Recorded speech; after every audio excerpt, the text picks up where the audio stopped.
Hello, I hope you guys are doing well. Heart of Stone, Alia Bhatt, Gal Gadot. Now, मुझे लगता है कि I think Indian films के लिए, Indian film industry के लिए एक बहुत बहुत आई थिंक बड़ी एक हार्टनिंग एक फैक्टर है जब हम देखते हैं कि जब इसका एक वीडियो सामने आता है नेटफ्लिक्स के ऊपर और Alia Bhatt is almost having the same sort of billing as Gal Gadot.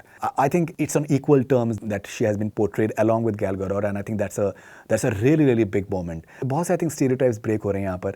अगर बात करी जाए तो जैसे ये एक कहा जाता था कि शादी होने के बाद में एक्ट्रेसेस जो हैं उनकी जो शेल्फ लाइफ कम हो जाती है. ना Alia is literally scaling the mountains. She is literally scaling the peaks by leaps and bounds. And she's a fantastic actor. She's a very ambitious actor. I've known her since her first film, and मुझे अंदाज़ा है कि वो बहुत ही ज़्यादा chirpy और bubbly और vivacious हैं, but she's extremely ambitious. And now अगर हार्ट ऑफ स्टोन की बात करें तो जिस तरीके का आई थिंक पूरा एक वर्ल्ड है वो बहुत ही ज़्यादा कमाल का है. Obviously be it VFX, be it action, it's truly outstanding. और बहुत ही आई थिंक एक इंटरेस्टिंग होगा आलिया को उस वर्ल्ड में देखना. Literally getting on to the big stage. Interesting बात ये रहेगी कि इसके बाद में what is it that Alia will be doing next after this. Netflix पे ये पिक्चर आएगी और there are so many I think exciting responses which are coming in. और देखिए होता क्या है कि एक अच्छे काम की एक महक होती है. अगर कोई आप कुछ आप इस तरीके का करें जो कि वाकई में एक स्टैंड आउट होता है.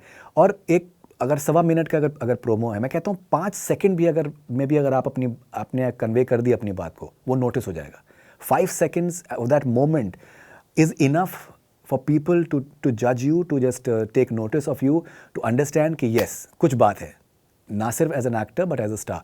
एंड आई थिंक वो आलिया में वो कैपेबिलिटी है, वो हमें दिख रहा है हार्ट ऑफ स्टोन के इस वीडियो में.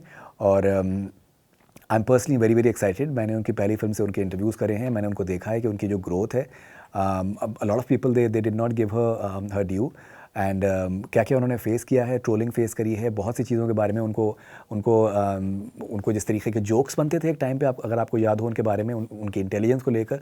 And she has literally I think proven everyone wrong.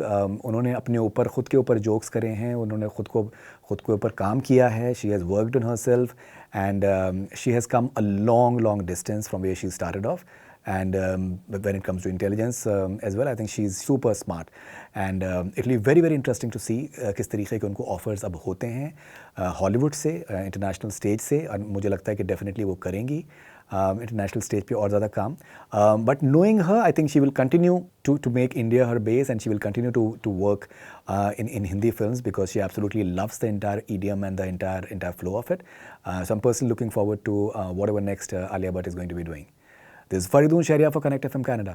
Stay connected.